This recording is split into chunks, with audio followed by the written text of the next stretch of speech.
Tanner. Welcome to the Ramsey Show. Hi, guys. How you guys doing? Doing great. How can Ken and I help? Good. I had a career question. So I have been in the medical marijuana industry for about 11 years in a row now as upper management. I no longer want to be in the career. I want to do something different. I took your advice. I took a couple of your guys' courses online. I love them. The proximity principle, I love it. Thank you. I also downloaded your guys' resume template. Oh, good. For the last 2 months, I've been sending out some resumes, and unfortunately, I have not even received a single phone call. I was just wondering if you guys can give me any advice as to breaking the stigma of the marijuana industry, and how do I get into a different management role? Okay, well, we got two different questions there. Okay. I'm not sure I'm an expert on breaking the stigma of medical marijuana. I mean, honestly, I don't know. Because largely I'm not sure I know what the stigma is. I mean, it's not like some new concept all of a sudden. You know what I mean? But I'll come back to that one. I'm going to table that one for now and come back to that. Let's talk about the second part of the question, which is how do I break through and start to get some job interviews?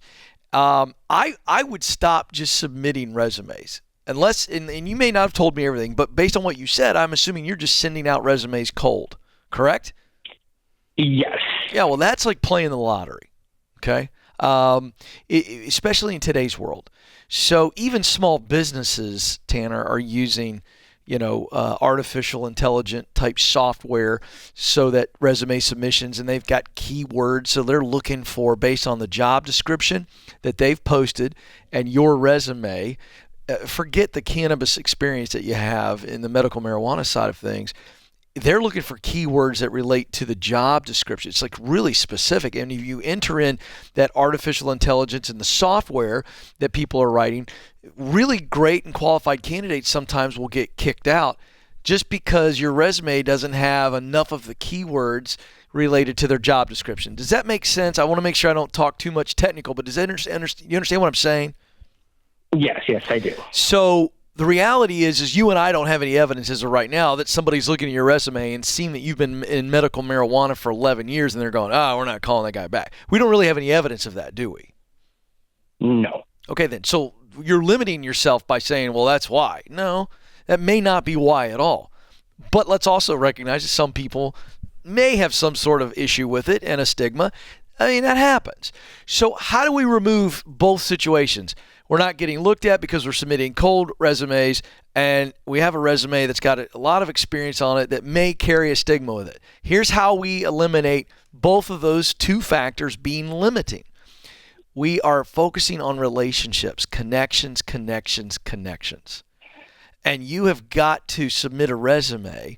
You're still going to have to submit it online, just like you have been before, but only after you've got somebody who is vouching for you, who is submitting your resume personally to somebody that they know. This is how you get through the what I would call the online pile, right? In the old days, you took in a physical resume and it may sit on the hiring manager's desk. Now everything is digital. But to get noticed, you're going to have that personal connection. Does that make sense? Yes, it does. So when you talked about the proximity principle, which is a book I wrote a couple years ago, also a bestseller, and you read that book, yes? Yes. Well, I hate to be so simplistic, but you got to go back in there and go, okay, wait a second. What is it that I want to do? Fill in the blank. What is it that you're looking for? You've applied. What kind of work are you looking for? Okay, so I do know what I'm looking for. So it is sending my resumes cold, but in my industry, the task I really love doing is supply chain management. And that's extremely crucial to make sure we have all the supplies and everything we need in our facilities. Do you have after reading your book, that's really the only thing that drove me in our industry. So I would like to break away from the cannabis industry and go to a supply chain or chain management position. So are you saying in the Phoenix, Arizona, is that the big circle? We kind of draw a big circle on the map in the greater Phoenix area. That's where we want to look? Yes. Okay, great. And there's plenty out there. There's, Of course I've been there looking are. on Indeed and stuff like that. And you see plenty of ads out Yes. there asking for that style of career. All right, job. so without saying any company names out loud, you can think of the companies you've applied to, plus there's some other companies that you're probably interested in as well, correct? You got them in your mind? Yes. All right, so you'd have to think about all the people you know. I mean, you've been living in Phoenix how long? 23 years now. All right, just for a fun exercise, you ready?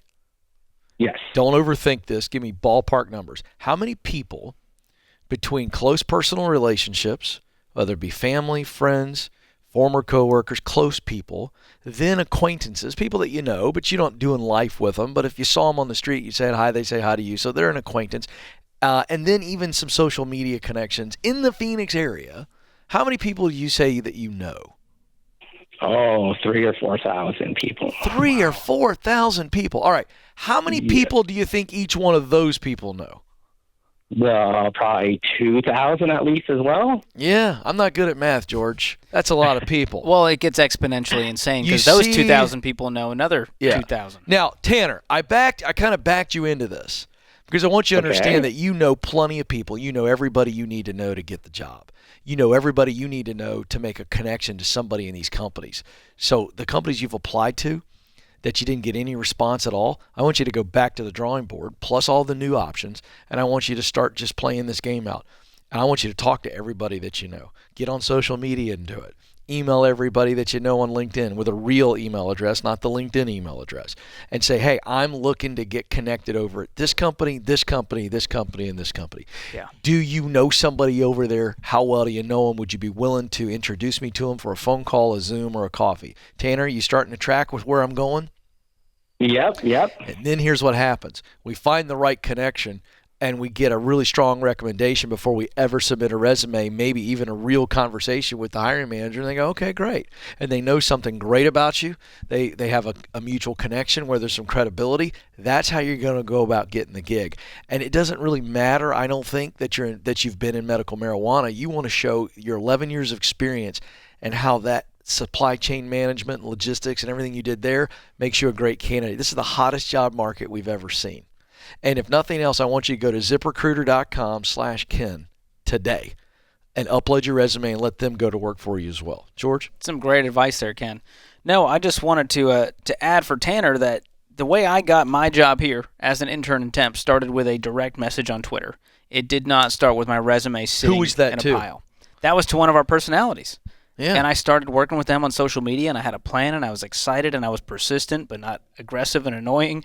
And that turned into a phone call with HR, which turned into another But the personality phone call. set that call up. Yes, and so that's... So what did the credibility of that relationship mean to the HR people? Why would they even do a call with you? I have no idea. It was Yes, a you personal do. connection. Because of the connection of that Yeah. personality who said, hey, George is not a nut. George is sharp. I like George. I think it's worth a phone call. Yes. That changed everything. And that was a Twitter DM. That was free, by the way. Yeah. And so, Tanner, you got to get more creative. And there's a lot of ways to do this, but just sitting in the digital quagmire of a resume pile, not going to cut it. Use those connections that you have. Get creative. Show them that you're really hungry to do this kind of work. I'm slow clapping right here, George, Thank because you. you just said digital quagmire. You like that? I like it because it's actually true. This is what the new world is like. When you submit a resume cold without a relationship, you are essentially putting yourself in the Digital quagmire. Yes. To impress Ken Coleman with a word, that's a big day because you've got a lot of $10 words. It's amazing.